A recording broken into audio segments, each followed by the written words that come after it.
Yes.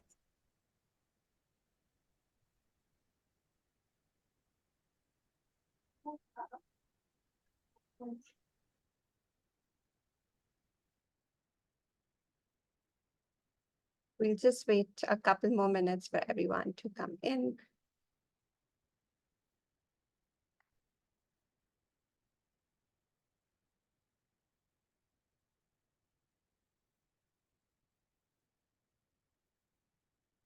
Hi, Kanupriya. Hi, Daniel. Hi, Priyanka. Hi, Kavita.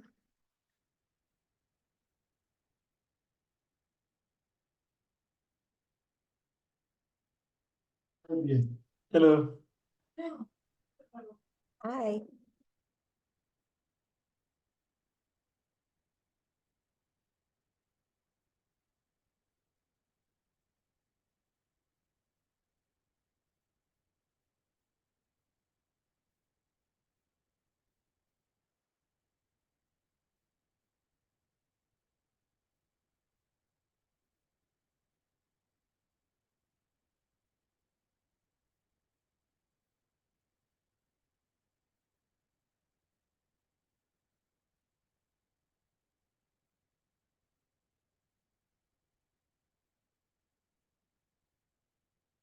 Hi, Dr. Lambadi. Good morning.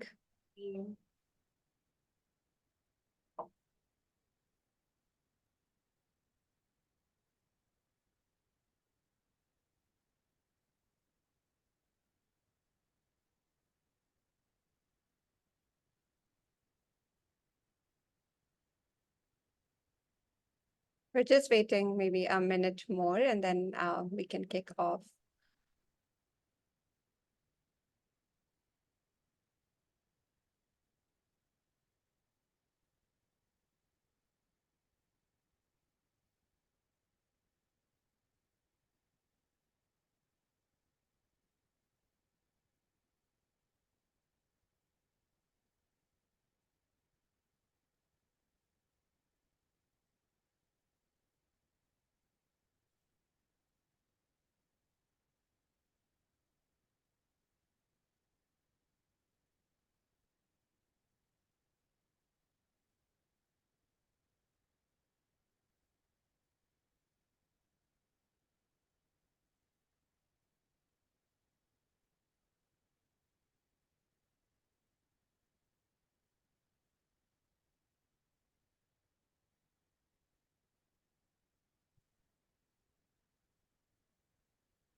Okay, I think we can start and maybe people can come in. So welcome everyone to the fifth session. Really excited to have all of you on the call today. Today we're going to be discussing about programming approaches. We've so far discussed about programming approaches, and today we're going to be talking about measurement tools for measuring self-reliance and playful learning in humanitarian contexts. Um, our objectives are really twofold. We will look at two tools, one that faces caregivers and another that is for children and measures aspects of playful learning. But before that, since we're waiting for other people as well, let's just do a quick check-in. So aligning with our topic on play, how are you feeling on this scale of Elmo? You can use the chat, you can come off camera and share your number, or if you're like very courageous, you can also just enact Elmo. Yeah, would love to hear from the rest of the group on how they're feeling.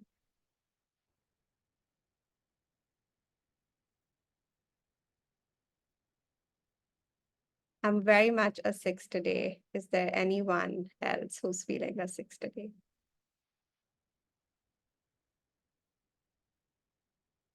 Oh, we have a seven.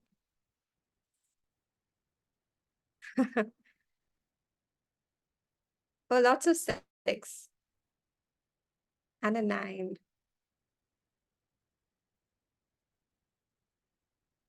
So lots and lots of interesting feelings all of us are feeling. Hopefully, if someone is on the lower side of the energy, hopefully the sessions going to be able to change things for you. But thank you for sharing your numbers. I saw nobody came off camera to enact Elmo. I hope we're able to do that by the next session. Okay, so on that note, let's start with the discussion on play measurement tools. In one of our initial discussions, we discussed that children in humanitarian crisis are in need of quality teaching and learning environments and experiences that can really accelerate their recovery from trauma and toxic stress. We discussed that teaching that considers children as active sort of agents in their own learning, like play, can equip them with the confidence to cope better with these abrupt disruptions. So today we're going to hear more about the play toolkit, which is designed to measure adult-child interactions. The play tools were developed by RTI International and New York University's Global Ties for Children and is tested by Street Child in Bangladesh, Sierra Leone, and Uganda. Today we have Samyukta from Street Child to talk more about the Play Toolkit. Street Child is a UK-based entity working on education, economic empowerment and protection, programming, assuring access of schooling to children. Samyukta is the research manager at Street Child. Previously, she worked at Teaching at the Right Level Africa for 2 years and also has worked with the Indian NGO Pratham for over 8 years. She also holds a master in international education development from Columbia University. Before I pass on to Samyukta, we would like to hear from you first on what are the kinds of tools that you're currently using to measure playful learning for children. We have a Mentimeter today. We've tested this multiple times by now, so we hope this should work. But in case it doesn't, we have a backup, but let's try with the Mentimeter. Mercy, can you please just share the link for the Mentimeter on the chat?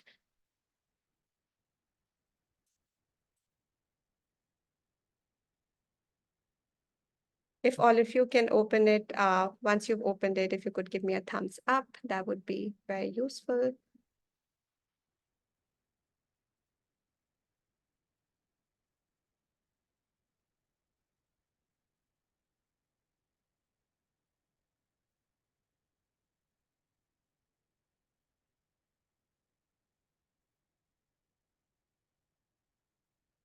One second, let me quickly reshare my screen.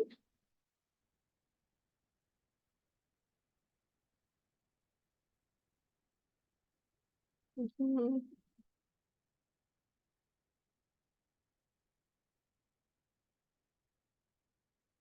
Okay, I see some of you are already on the meter. So the first question really is, what tools do you currently use to monitor or measure playful learning?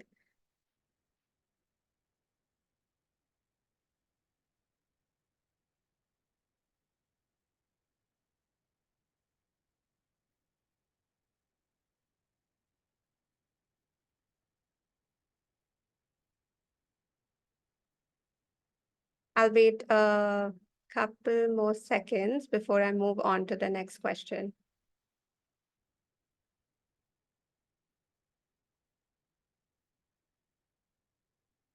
Okay, so Becky seems to be one of the tools that we're using to monitor or measure playful learning. Moving on to the next question. In what areas, topics are these tools sort of capturing data?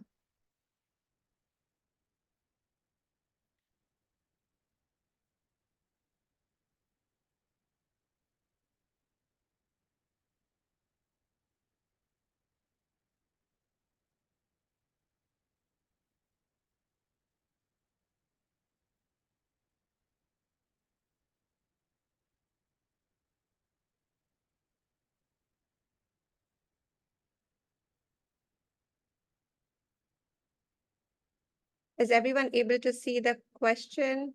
Would love for some of you to just even come off mute and share if that's easier.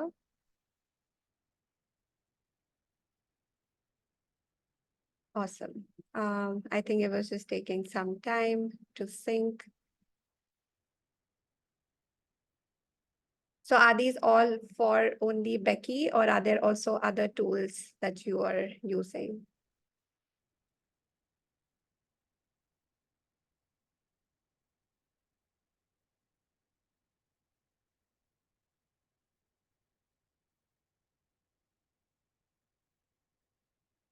Okay, let me move on to the last question then, which is really what areas, topics do you struggle to gather data on using some of these tools?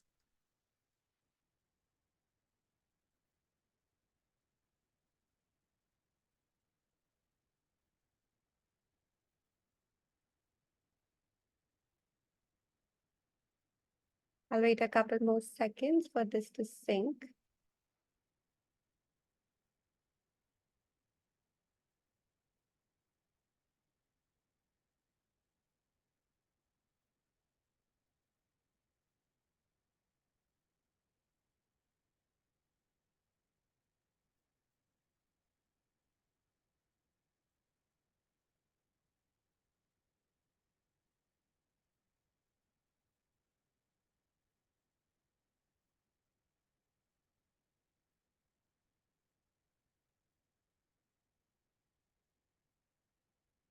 Hmm. In the meantime, anybody would like to share something on chat or come off mute? Would just really like to hear on sort of like what are really the challenges or areas of like pain when it comes to measuring sort of like different aspects of play.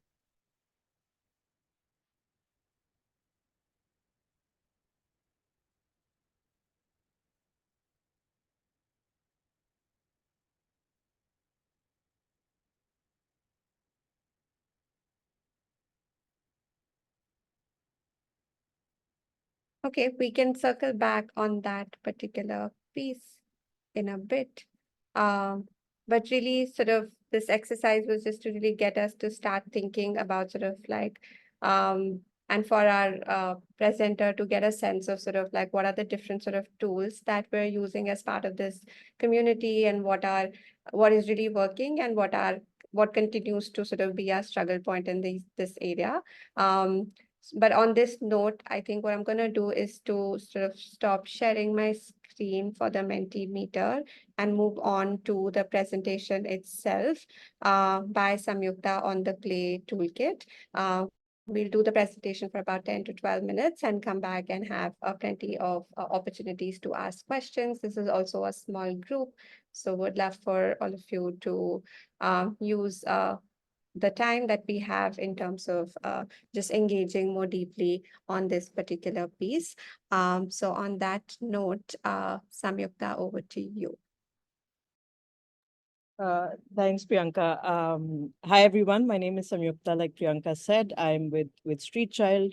Um, I'm going to be talking about the playful learning across the years 2.0 program.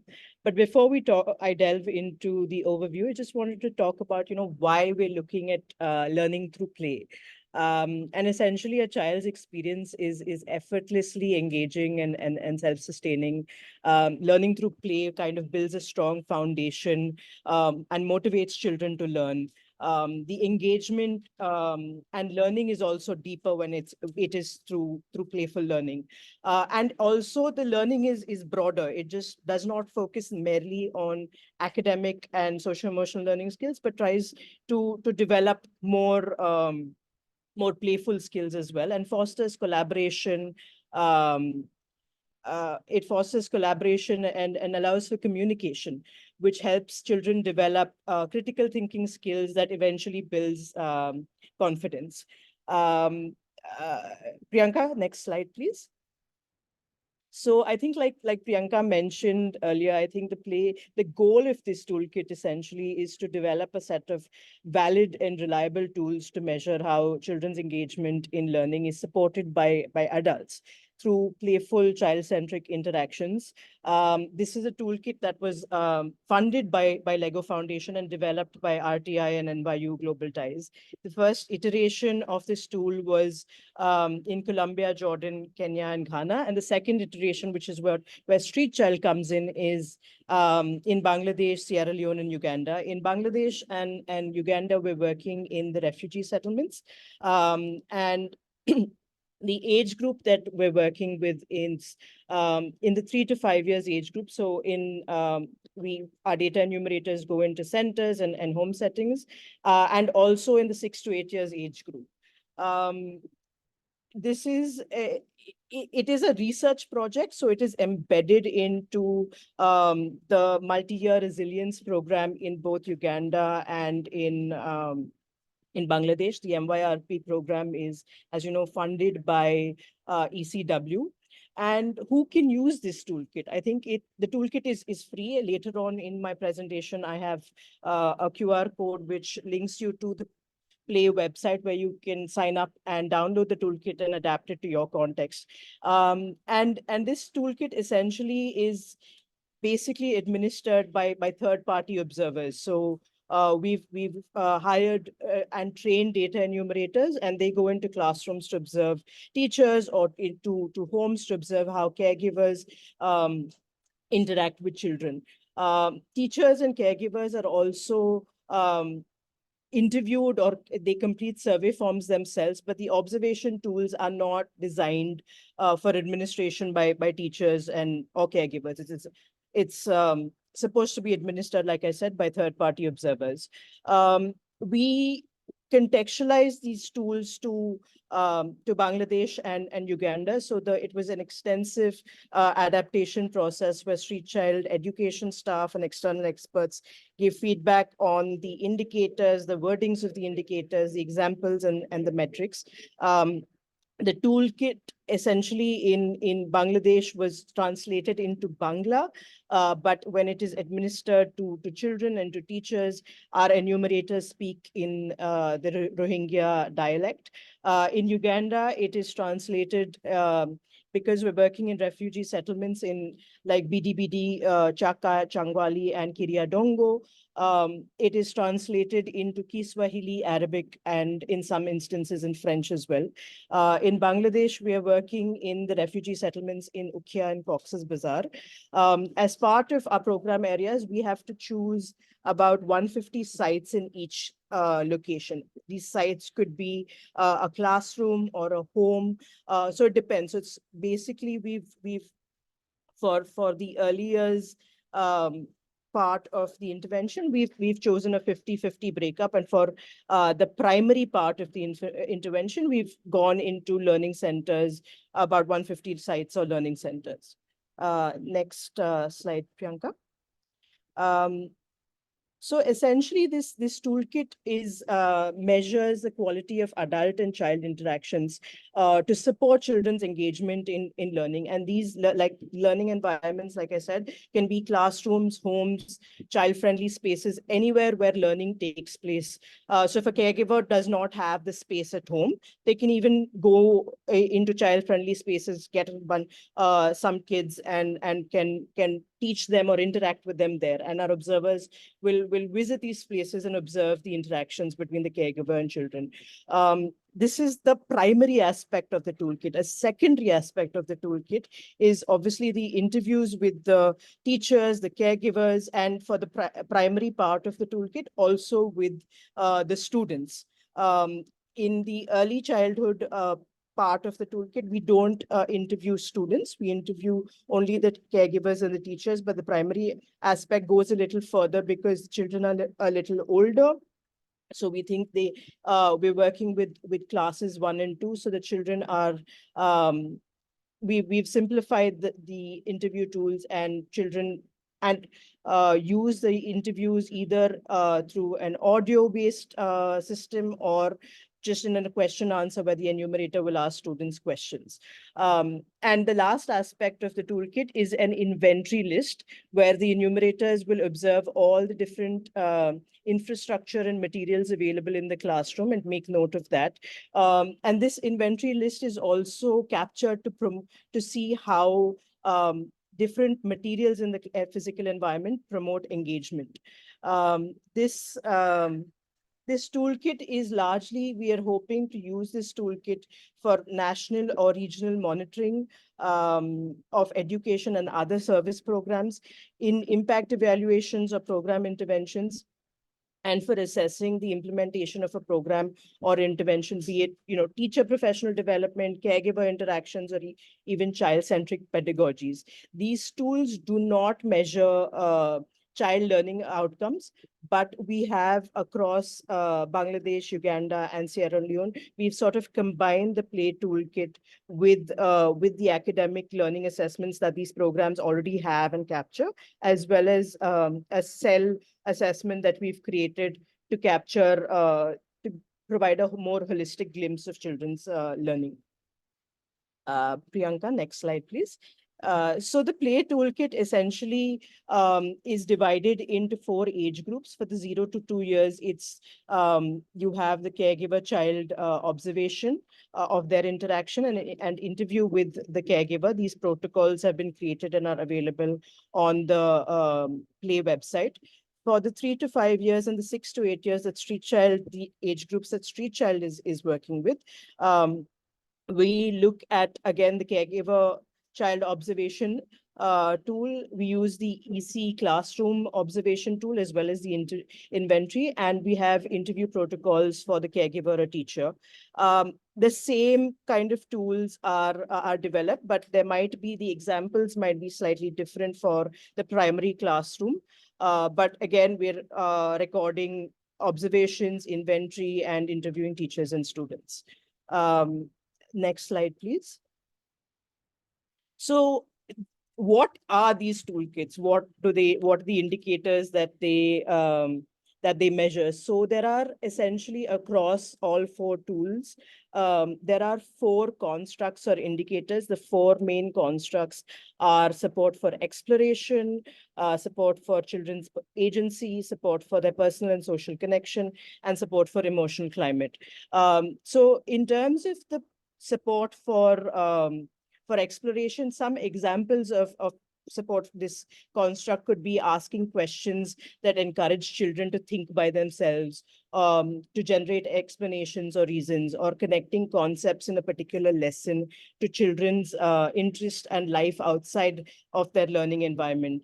When we look at the construct for supporting agency, the caregiver or the teacher can allow children to work without their support, or will allow children to decide for themselves how or what they want to do for a particular task. A child can decide, hey, I don't want to read, I don't want to do this story today. I don't want the caregiver to read this story today. I want you to read another story. So this is an example of agency. I think an example of personal and social connection that is taken directly from the tool is, creating opportunities for children to engage and communicate and collaborate with each other, also allowing students to work on things of personal interest.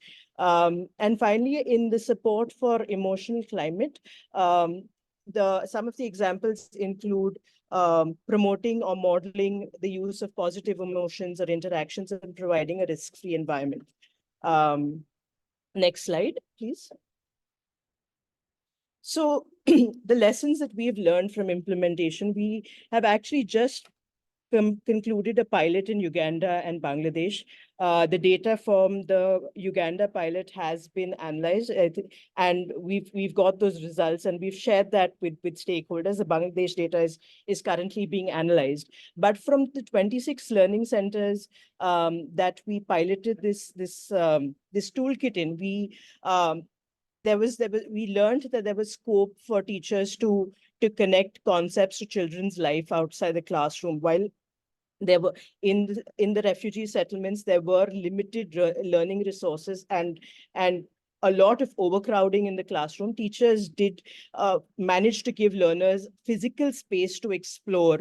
They also used this code switch between different languages to allow children to understand what was going on in the classroom. And I think this information, and we went construct by construct and shared this information with stakeholders at the national level, at the settlement level, and even with teachers. And we found that, at the settlement level, this is more at a programmatic level, and with partners in the education cluster. There was acceptance to sort of using this tool to be included in their education programs. For teachers, they shared that they would like to incorporate the observation feedback by the data enumerators and make their lessons more learner-centric. because they were getting, not only were these tools providing them with information from a third-party observer, but they were also getting feedback from their peers, feedback from their children on how the lessons went. And I think from the implementation of this process, I think we've learned in Bangladesh and in Uganda. I think the if it's a standard language with a script, it's easier for us to use and use it through tablets. But when it's a dialect like Rohingya, I think we've had to use be a little more innovative. We've used an audio component to engage teachers and students because the enumerators that we've hired in both contexts are from the host community. So in Bangladesh, for example, they are Bangla enumerators who go into the community and speak Rohingya, but the children learn in Burmese, but they can converse in Rohingya. So we need to find sort of a bridge where we can still engage with students and teachers. And I think one of the implementation challenges that we've had, I think across contexts is just time allotment for observing teachers, for observing caregivers, and also interviewing teachers and students at the same time. I think in both contexts, there is a cutoff time for when outsiders can be in the settlement. So we have to complete the observations and the interviews and the inventory all within a particular scope of time. So it's just about time management, but we're still trying to figure this out from the pilot and get feedback from our teams. I think that's it from me. If you want to know more about the Play Toolkit, you can scan this QR code and add your credentials and download the tool. And if you have any questions, I am happy to answer them and leave my email address to interact more with you on this. Thank you.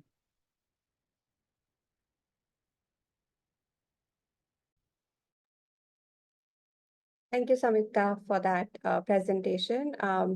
I think in one of our earlier COP sessions where we talked about play-based learning approaches, we did talk a lot about how to structure play for children. There's a need to sort of structure play for teachers, and there are a lot of sort of like constructs where you're focusing on sort of what is the level of support that is also provided to adults to be able to then translate that support for children. So I found that super interesting. Is there any question for Samyukta regarding the toolkit that she shared? We have a hand up from Kanupriya, and we have something from Priyanka also on the chat. We'll share the link as well. Thanks, Samyukta. Go ahead, Kanupriya. Hi, Samyukta. Thank you so much for that presentation. That was really good. So my question is to do with the training of the enumerators, because in our experience, we work in Tanzania and Ethiopia, and we are currently using the Becky tool, which also looks at a lot of those same dimensions.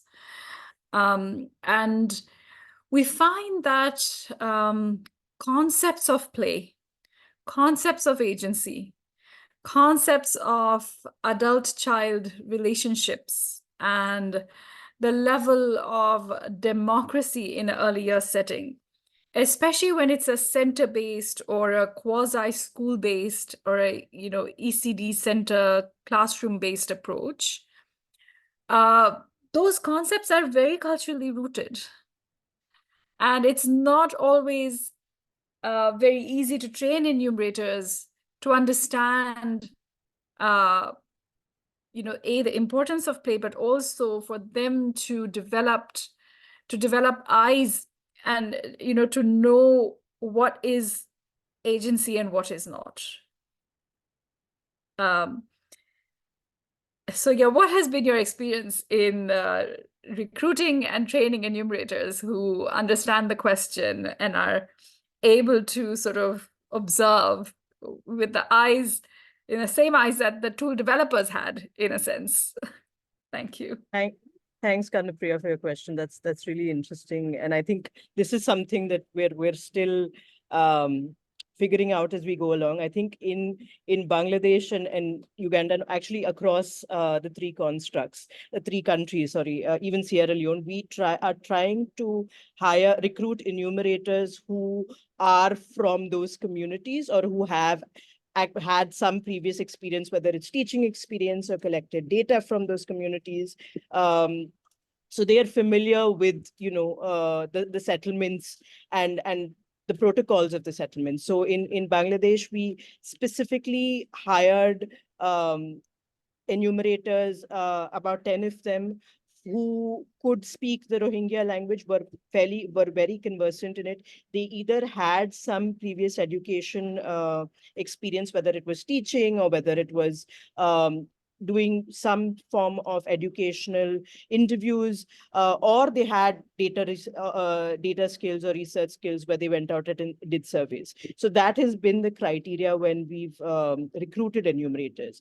I think for the training has been fairly interesting because it's a combination of our partners and Street Child training the enumerators. So you have someone from RTI who has come in at the very first field test that we've had. So we've had a field test, we've had a pilot, and we are going to have a full-scale data collection later this year. So they come, so RTI and someone from RTI and someone from NYU will come right at the beginning to train the enumerators. And but before that, there's also a lot of kind of a preparation that we do. We also have taken videos of lessons that teachers in those contexts teach. So in Bangladesh, we've gone into classrooms, we've gone into homes, and we've got the required consent and filmed the caregivers interacting with children and film the teachers across context, so that at least then we use those videos to train the enumerators. Because that kind of gives them the first glimpse of what they will observe in a classroom. And those videos are then sort of, we use those videos to code based on those 4 constructs. There is an observation manual which they have to go through, and then they'll score their notes based on the different items under each construct. There are about 27 in the play toolkit. I think in Becky there are 50 or so. So it's a far shorter toolkit. I think in Play 1.0 we had there were more constructs, but we've kind of over different iterations we've reduced the constructs to 27. So we do a training on the videos, and then there is a school visit where they go into classrooms to observe the teachers in real time and do a practice interviews with teachers and students before we undertake the pilot or the full-scale data collection. But there is a training at every juncture of the program, so that to refresh the enumerators on what is being trained. I hope that answers your Yes, question. it does. And I have one last Okay. question. I'm sorry, I'm kind of hogging the time, but these are the things that we are struggling with as well as an organization. So I wanted to ask, how long does the observation take in a particular? So if you're going into a center to collect data, how long would the whole observation and the interview, everything, how long would it take typically? So it varies from context to context. We have the guidance that we have provided, that RTI has provided to us, and we've communicated to enumerators, is you go in and observe one lesson. Essentially, if it's a classroom lesson, it's about 40 minutes to an hour. But with caregivers, it could be anything from 20 minutes to an hour. So it depends on just how much time is allotted to that subject or lesson. The interviews, again, it varies. I think in the beginning, when the enumerators were just new, it took them more time.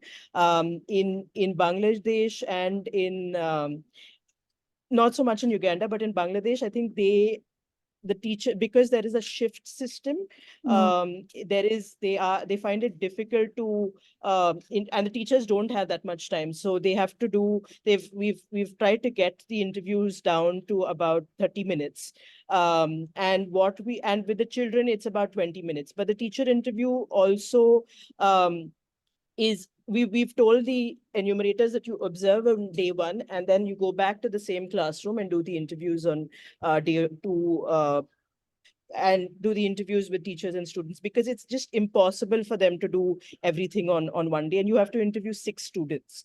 Okay. That's the criteria that we've been given. So it's a lot. And also, pulling a student out of class Mm. is something that we don't want to do. So we have to wait till the break.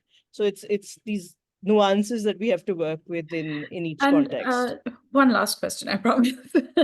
The fact that you're interviewing children, does that create additional ethics clearances requirements as well? So we don't record any names. We don't record names of teachers and students. We've asked the teacher for permission as well. But in terms of, I think it's just a question and answer with students. And we're asking students, in at least in the primary part of the toolkit, we're just asking them questions about how they feel towards the teacher and towards the lesson. That's it. And the answers that they respond to questions with a thumbs up or a thumbs down. Mm. So we try to protect their identity and our focus on anonymity when it comes to both teachers and students. All right, thank you. That's it from me. I know there's some other questions in the chat, so I'll be quiet now. Thank you so much, Samyukta. Thanks for sharing that.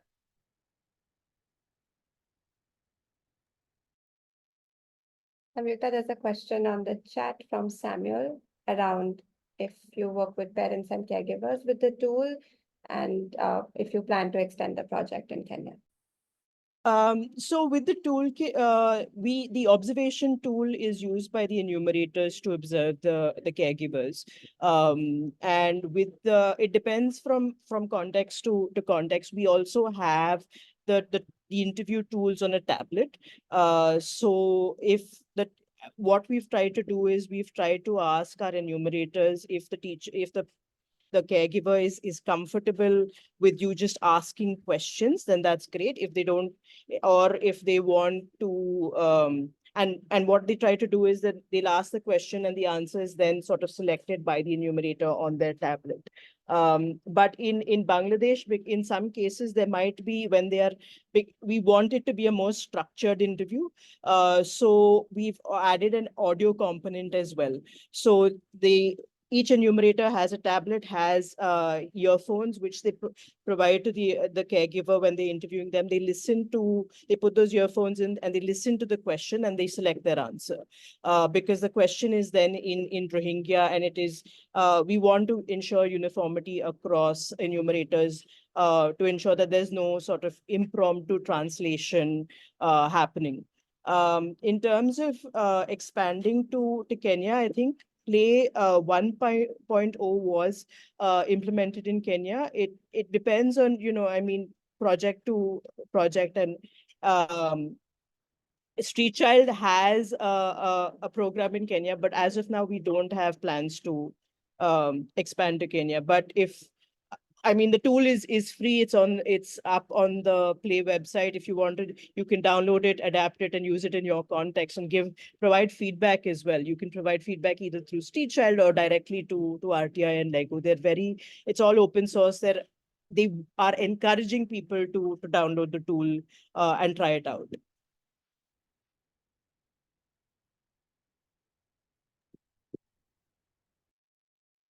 Thanks, Amrita. Any other questions?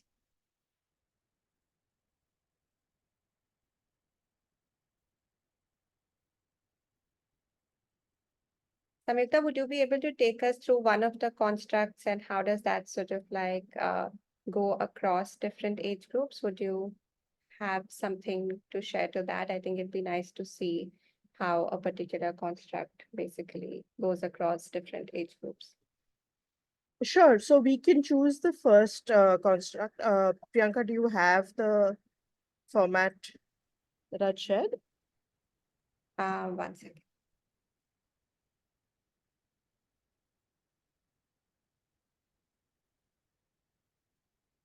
So I think before you pull it up, I can just talk about the sort of the metrics that that the toolkit focuses on. So there are 3 metrics across these four constructs, and it varies. The construct can vary from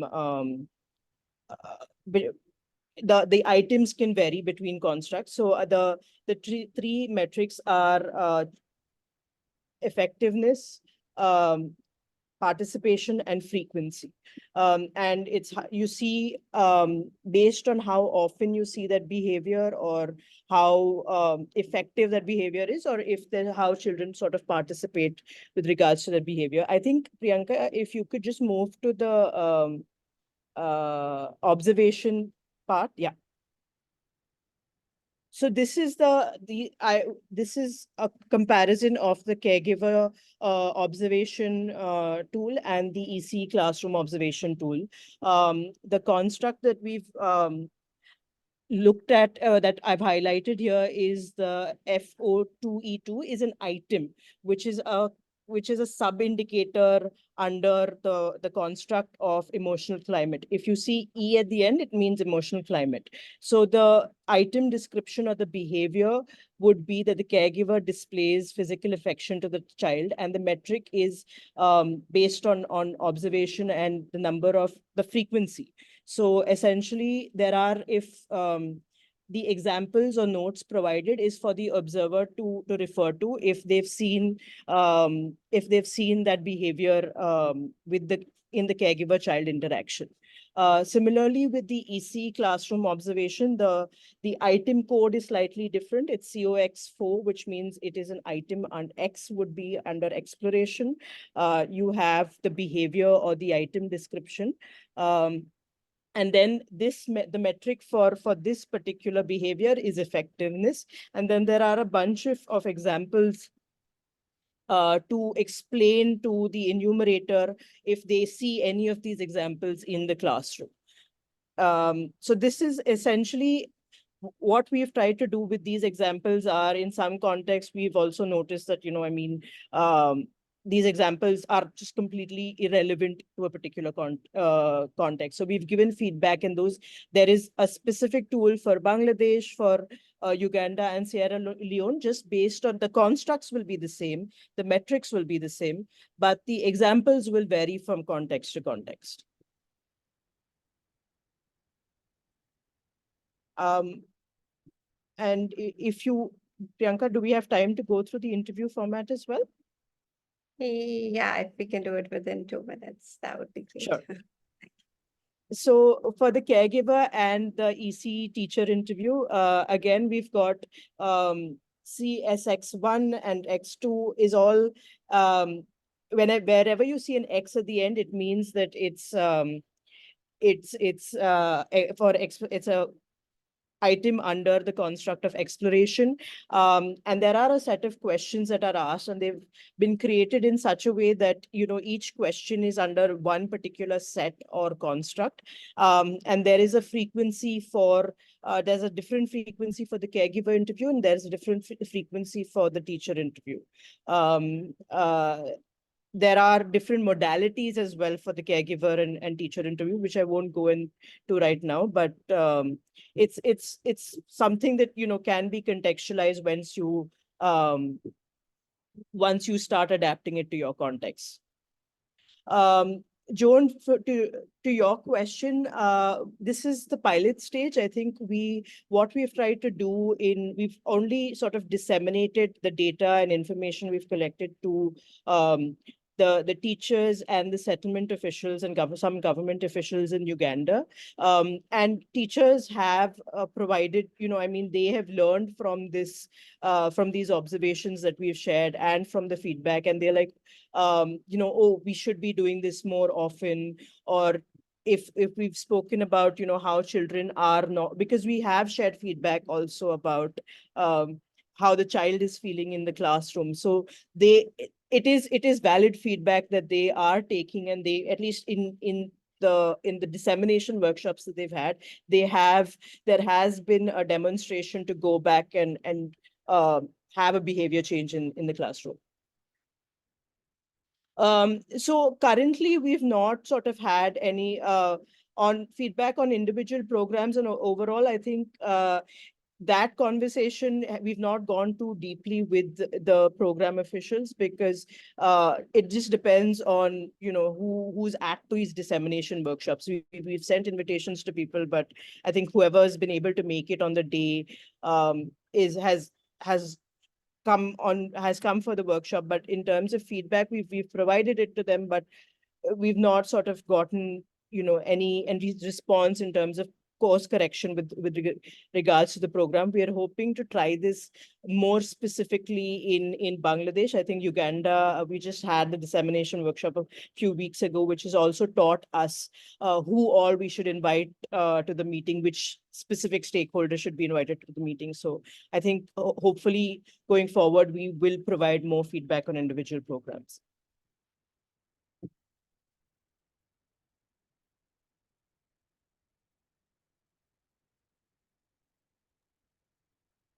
Absolutely. I think one thing that we've, even before we start the project, we've had meetings with key stakeholders, whether it's the government officials, whether it's the settlement officials, whether it's and whether it's the teachers, to talk about, who the folks are, who are these folks coming into the settlements to observe. We've also given them a background of the project. We interact with a lot of partners in the settlements. So even before we start, we kind of have to go through the whys of why we're doing what we're doing. And then at each stage, there is a sort of dissemination workshop built into the program, so we can which we try to disseminate at a settlement level. But we're hoping that once we accumulate more data, we can share it even with policymakers, even write opinion pieces in newspapers and so on and so forth.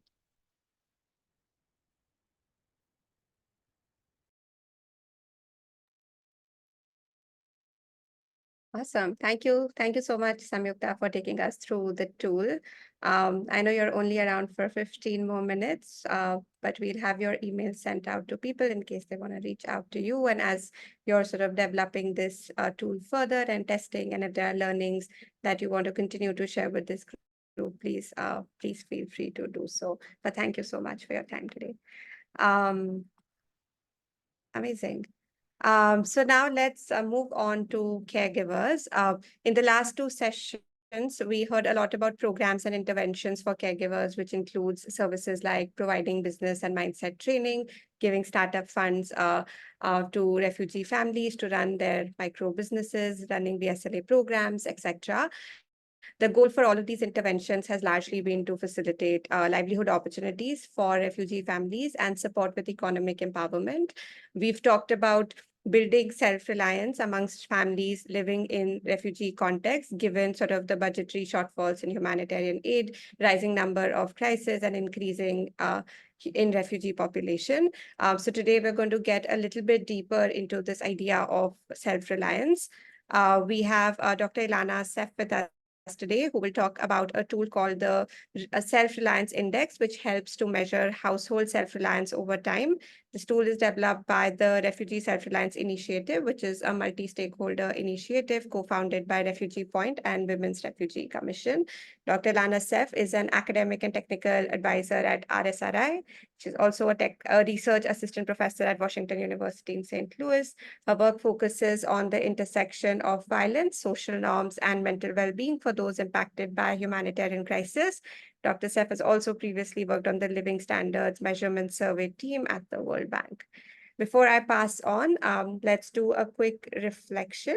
I'm going to share a link to a Jamboard here to populate our thoughts on the topic of self-reliance. We'll take about a minute independently to fill this. You have some sticky notes already, but please feel free to add more to the Jamboard. Mercy, can you drop the link on the chat? Our two questions are: what constitutes self-reliance for you in the context of your program, and what kind of indicators are you using to measure this? If you can open the Jamboard link on the chat, can you give me a thumbs up?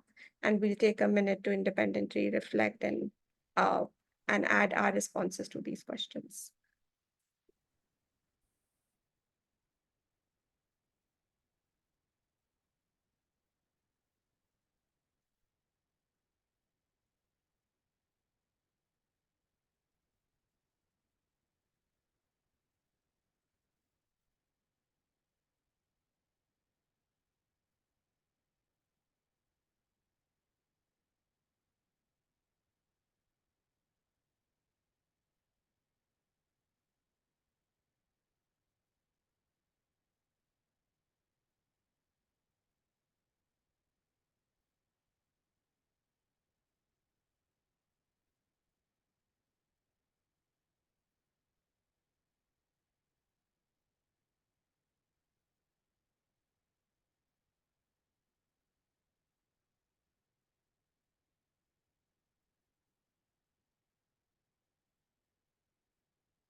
Oh, I see someone is trying to write, but I see some difficulty. I think if you just go to edit here, you should be able to write your response here.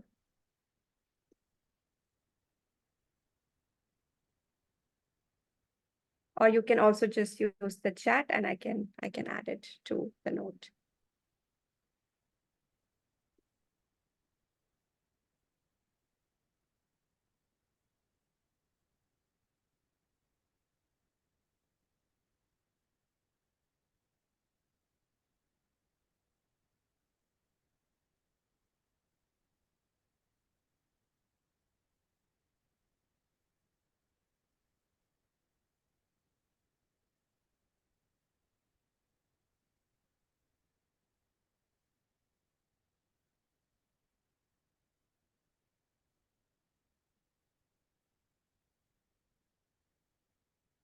If we can also move on to the second question on the kind of indicators that you're currently using.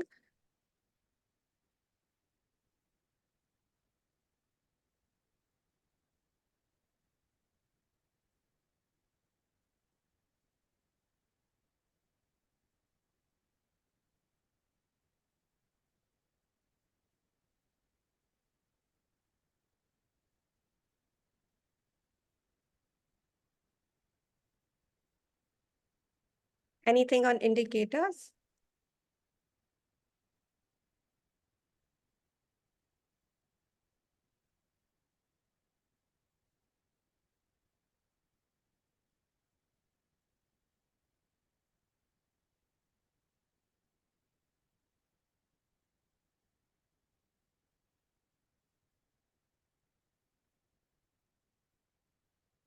Take last 30 seconds to add anything on the indicators. We have a few here, but if you measure something different, let me know.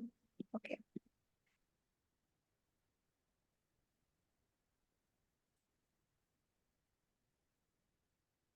Do you see any interesting trends here or something that stands out to you?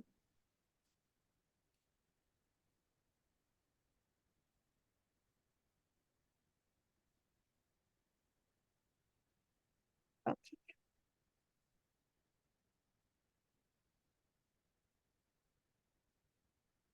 Perfect. We'll go back to the presentation now.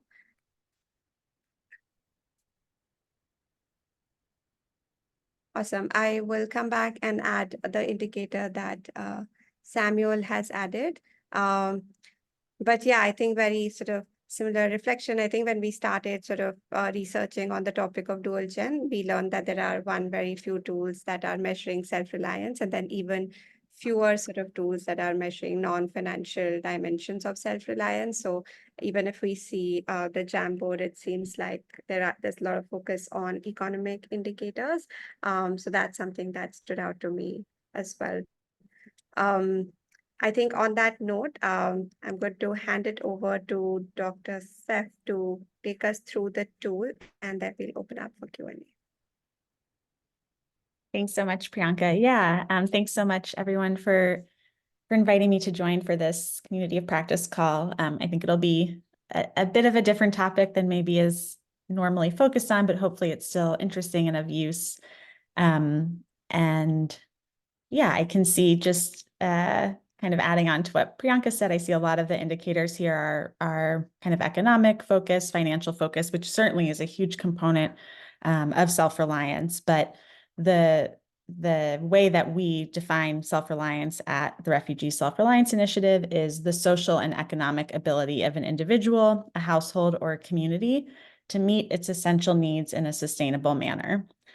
Next slide. So the index is something that was created, I want to say about 5 years ago initially, but has kind of gone through many iterations and pilots and validation exercises. But it's essentially a survey tool that measures self-reliance at the household level. So not just the individual level or one caregiver, but the whole household, and kind of thinks about things comprehensively. And it's intended really to be used by organizations and practitioners, ideally to kind of track household self-reliance over time. and when used in the right ways with the right methodologies to kind of provide insights around program effectiveness, et cetera. But it can also really be used for program adaptation and real-time changes to programming. So as I said, it's at the household level. We have had organizations that do the tool using the phone or via Zoom, although that's quite rare given internet issues, but it's typically done in person, and that's what we recommend. The tool is really much more of a conversation. So although there are really just 12 domains to the key part of the tool that generates an overall self-reliance score, it usually ends up being kind of a 30 to 45-minute discussion. There's a lot of probing, and we find that this is really helpful for organizations, especially even those that are working in one sector. So for example, the education sector, it kind of, through that discussion, reveals other concerns the household may have, kind of a more holistic picture of what's going on with the household, identifies needs for referrals, et cetera. So the tool is currently being used in a number of countries, predominantly with refugee populations, but has also been used with internally displaced populations and host populations as well. Next slide. So as I said, it's a household level assessment. There are this might not be the updated version, but there are 3 key parts to the self-reliance index. And the middle part is really what generates a score. So the final assessment of the tool or administration of the tool will result in a score from 1 to 5, with 5 being fully self-reliant and 1 being not at all self-reliant. And just a note, when we think about what a 5 means, it really should be the bare minimum aspiration. It doesn't mean the household is thriving and doing unbelievably well. It simply means they're meeting their basic needs, and they're doing so without relying on assistance or without relying on being in debt. Next slide. So the first part is just sort of your standard bio data information on the household, a household roster, trying to understand whether or not the household has correct documentation, and how that might play into their ability to be self-reliant.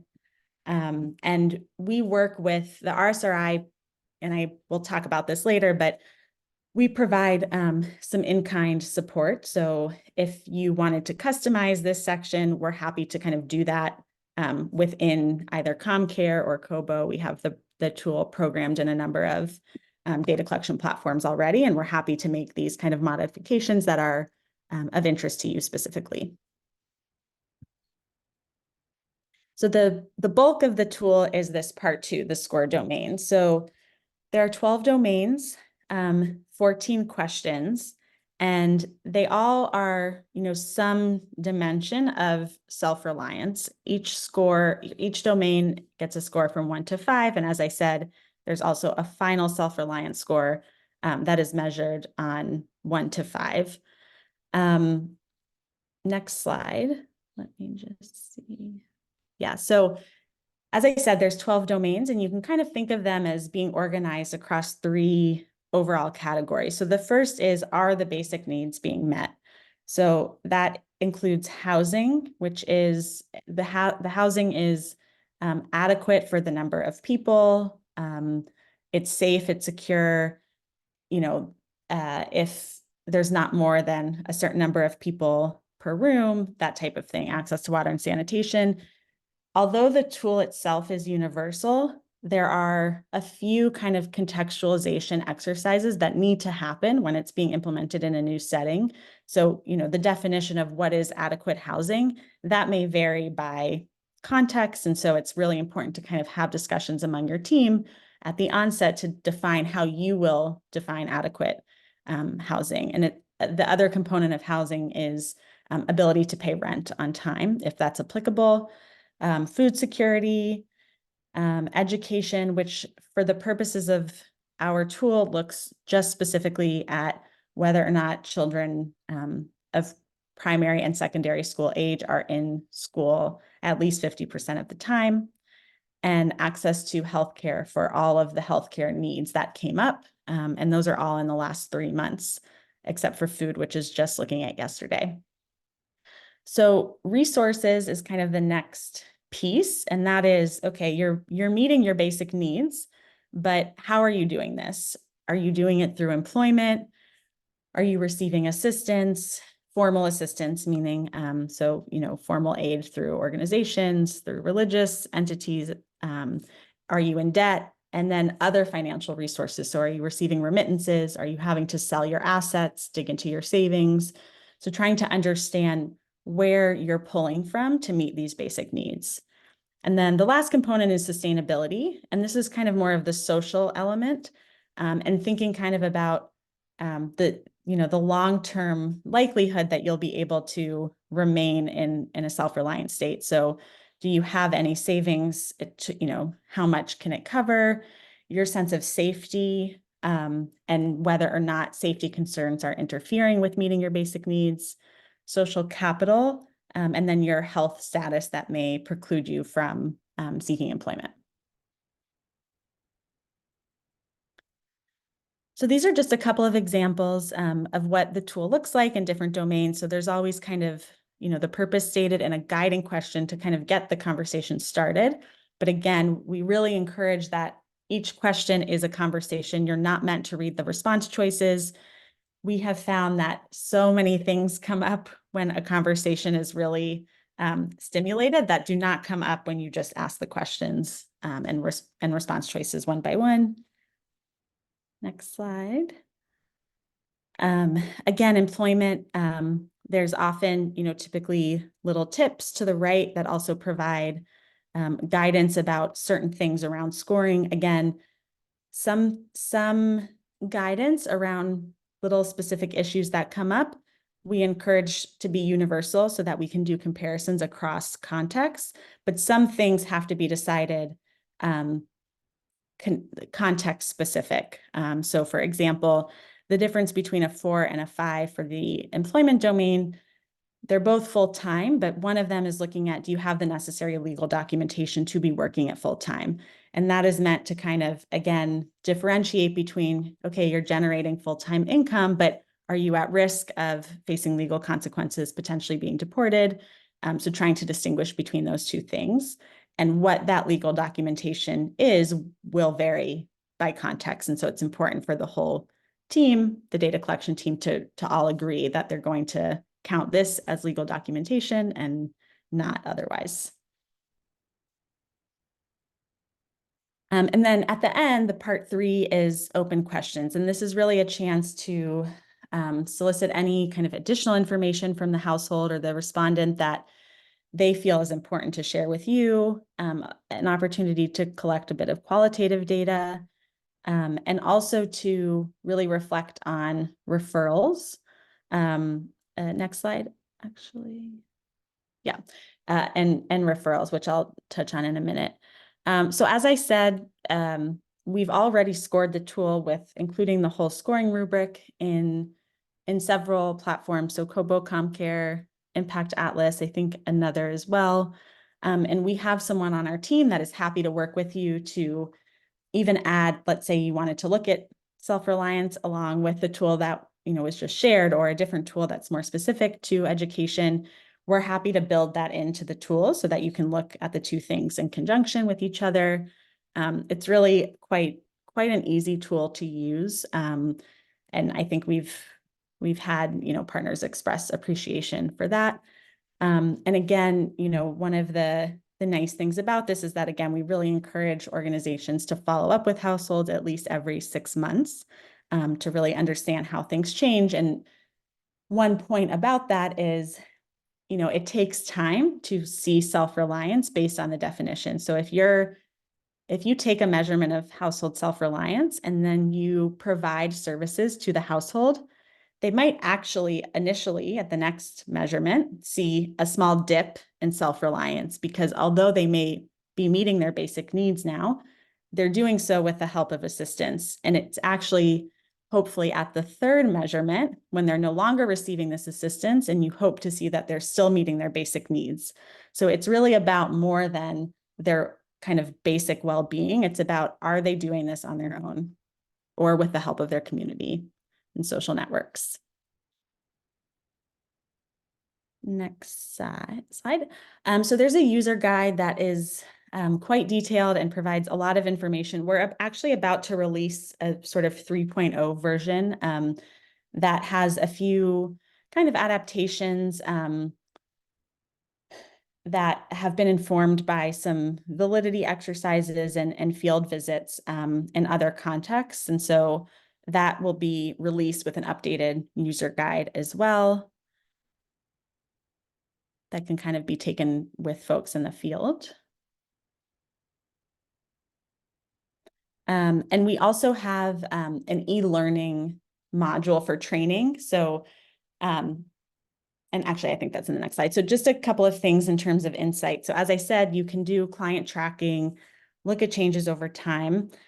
Referrals are a really big one that we hear from organizations. So organizations that are doing food security or are looking at giving housing stipends, and these conversations alert them to protection issues or issues around, some sort of disability, and they have a network where they can refer based on those issues that come up. They find to be really valuable, and that they're then able to better set up the household for success. A lot of organizations using it for adaptive management. So even if program is ongoing, they may, things may come up during interviews where they're actually making adjustments to certain components of programming or the way they do things that they have found to be very helpful. And if anyone is interested, we have kind of a brief that demonstrates different examples of this. And then we're now just starting to get into stages where we're working with organizations to do more robust evaluations, some randomized control trials, to really understand what programming works best to support, sustainable self-reliance. And then lastly, so I mentioned, there's the RSRI team support. So again, the academic advisors are happy to kind of provide guidance on a rollout plan, sampling if applicable. As I mentioned, there's an e-learning training, which takes about 3 hours to go through. It's very interactive. It's available in English, Spanish, French, and Arabic, and really it can be kind of done at your own pace, but we also have someone who can do remote training sessions over Zoom. We also offer basic analysis free of charge if that capacity does not fall within the organization. And there's also kind of our own community of practice and networks that organizations are welcome to join. And that's it. That is not me, but if you are interested in the training or technical support piece, Ned Meerdink, my colleague, is the one who kind of facilitates that. So that is his contact information. And that is it. Thank you. Thank you so much for the presentation. Is there any question that somebody would want to ask? But there's a particular question, not just for you, but largely for the entire group, on what do we think about self-reliance and the cultural differences that are associated with it. I don't know if you have a response to that, but that's an ongoing conversation on the chat. Yeah, it's a really great question. And I think one that we grapple with a lot, the initial kind of creation and development of the tool was done across 3 very different contexts. So in Kenya with mostly Somali and Congolese refugees, in Jordan with mostly Syrian refugees, in Mexico with refugees from a range of countries of origin. And we have since also adapted the tool based on site visits and iterations in other contexts as well. And this concept does, certainly differ. I think something we struggle with and are constantly thinking about, and this comes up in our community of practice calls as well, is I think a lot of times, in some cultures, self-reliance is really conceptualized at the community level and not at the household level. or even the individual level, which I think is probably how people, at least in the US, where I'm speaking from, tend to conceptualize self-reliance. And so really trying to think about ways that we can incorporate, differing conceptions of self-reliance, and even conversations around, is self-reliance the right thing to be measuring? Is that sort of a key outcome? I think the initial creation of the tool really stemmed from trying to shift the humanitarian system away from, just thinking about indefinite aid and thinking about more durable solutions. And so trying to create a measure that would signal to donors and to the system writ large that, the type of programming that is being implemented right now really is not leading to self-reliance, and it's not really a long-term sustainable solution. But I do think that as the conversation continues, so we may, have discussions around if self-reliance is even the appropriate measure. But curious to hear what others think on that as well.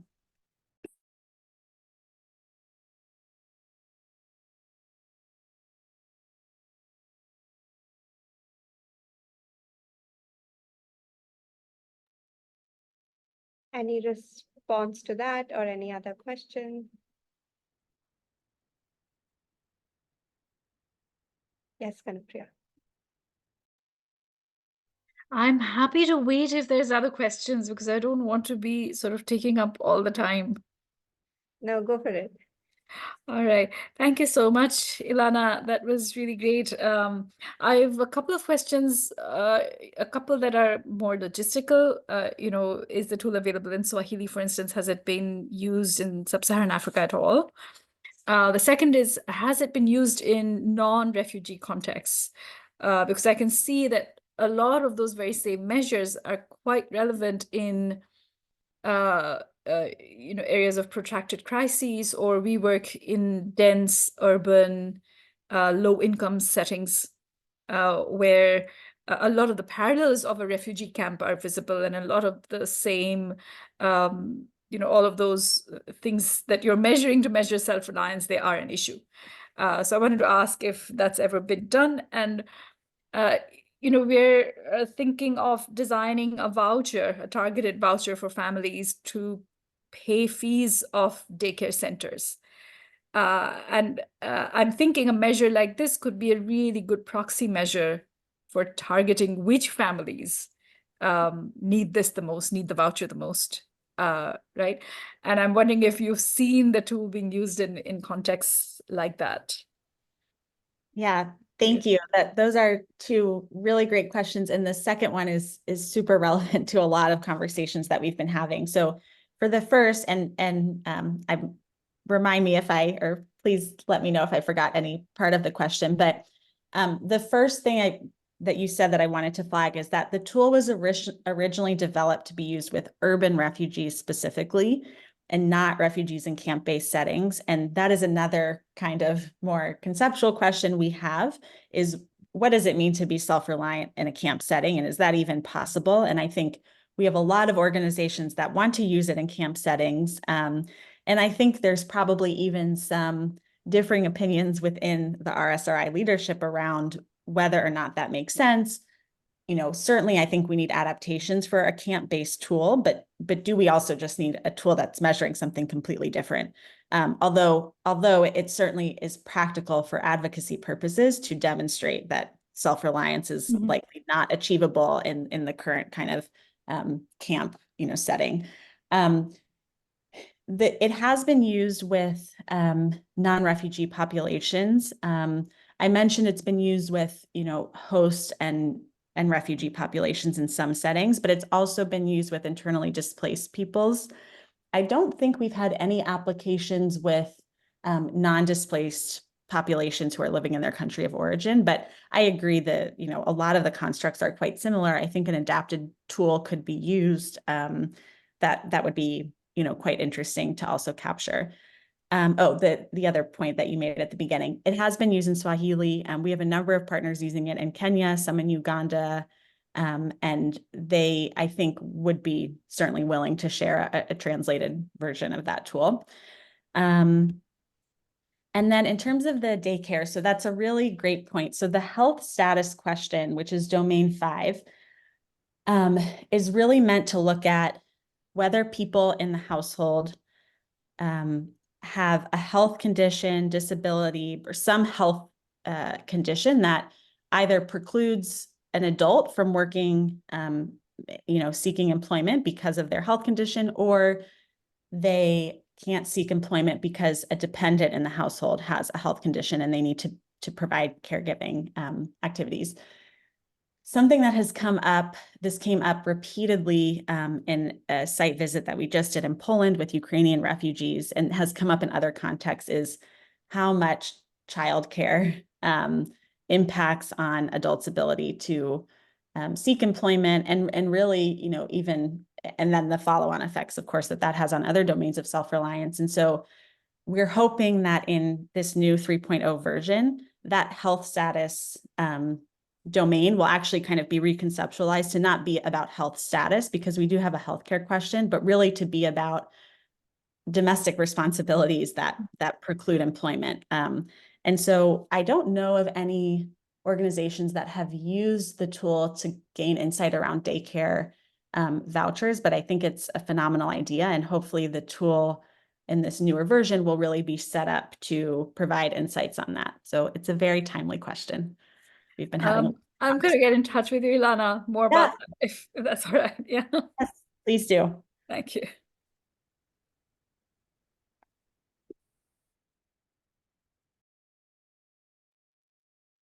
We have time for one final question.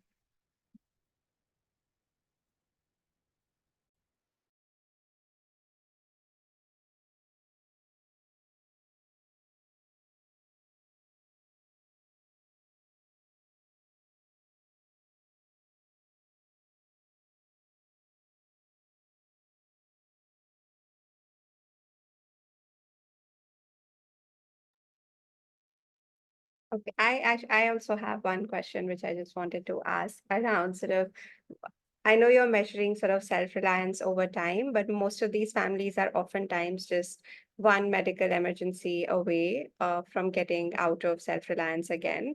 So how often, like, what does self-reliance really mean in that context? And are there events when families, since you collect this data over time, are self-reliant and then are not self-reliant because of a potential sort of disruption that has happened in their life? So what is even that threshold to call someone self-reliant? Yeah, so certainly this is the case more in some settings than in others. This was very much the case when we were in Kenya working with Refuge Point in August. Any kind of path towards self-reliance was extremely fragile. We had been working with the organization to have them identify households that would be very low self-reliant and very high self-reliant, to see if the tool, when administered, could distinguish between the two levels. And households that they had identified as highly self-reliant 2 weeks prior to our visit were doing very poorly at the time of the assessment, because most often someone had a health crisis, someone in the household, and that, just the household fell so precipitously. And so really, I think things are it's quite fragile. And I think it also kind of emphasizes the point that we have a lot of organizations that ask, what should the threshold be? When can we consider them self-reliant? Is it 3.5? Is it 4? And we really try to reiterate it's 5, because all that means is they're meeting their basic needs, and they're doing so with their own resources. And that is anything less than that, they're still quite vulnerable. I'm struggling with the term self-reliant. I think it's a fascinating conversation, but if you live in a country or a context where you have healthcare, you have public education, you have supports for childcare, it's much easier to be self-reliant. What does that mean to be self-reliant? It's very difficult to take this out of the context of the community and policy supports that you have.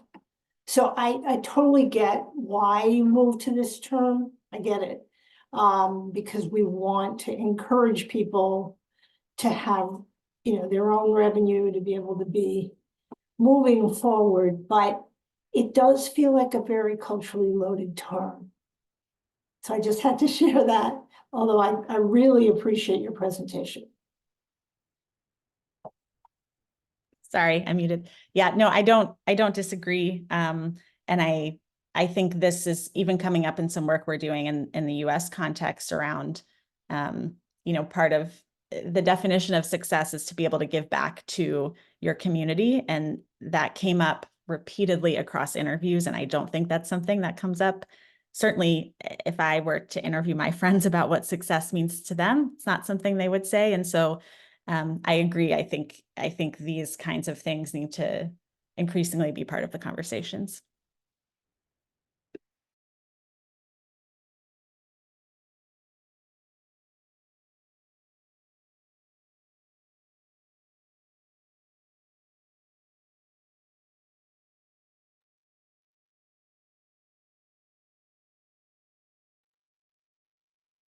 Yeah, there's comment by Kanupriya on the chat if you have any response to that. And then Yeah, I think that might be a nice alternative. And again, I think we're also having conversations. To date, the tool has just been implemented in low resource settings. And Poland was our first kind of attempt at looking at implementing in a setting that's quite different, that has a number of social services that are being provided to both Polish nationals as well as refugees from Ukraine. And so again, if services are provided to you and it would be silly to not rely on those because they're provided to everyone, that really affected the ways that we thought about answering a lot of the questions. And so again, that's not really an issue in the US because we have not many social services that are provided to all, but it is something that we are starting to think about much more.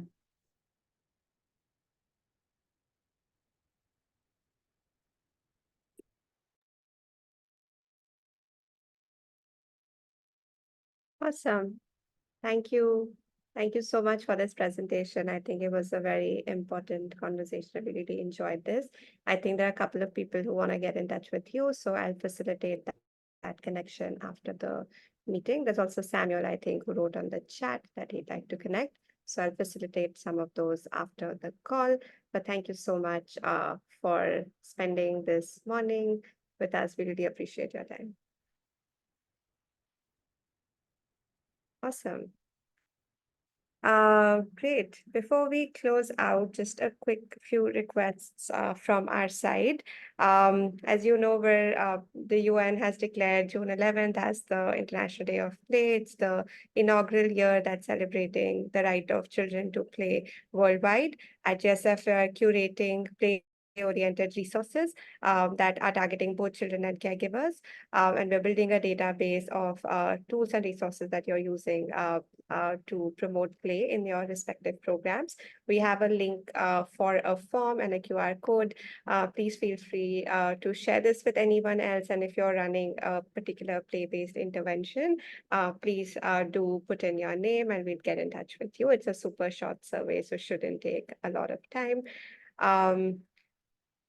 We're also going to start sort of building the guidebook on learnings from the COP, the questions that you have raised. We're very interested to showcase some of the innovations, case studies, toolkits that we've been talking about over the last sort of 5 sessions. So after the end of this call today, in our takeaways email, we're going to float out a form if you're keen to sort of showcase your program as a specific case study in this COP guidebook that we're building for dual gen programming. Please do fill in the form and we'll get in touch with you on the next steps. And lastly, I think we're sort of reaching to the end of this particular COP series. Our last session for this series is on the 28th of May. We'll come back and share some more details on the presentation for this session. But that's all from our side for today. Thank you so much for your engagement. If you could wait like 4 more minutes and just take a poll that we have from our side, getting feedback on the particular session, that'd be really useful. We do really look at this data very seriously. So if all of you can just take a minute to fill this survey, that would be extremely, extremely useful for us. And once you've done that, you are free to go. Thank you. I'll be around for a couple of minutes if anybody wants to stay back and chat. But once you fill the survey, you can exit the meeting.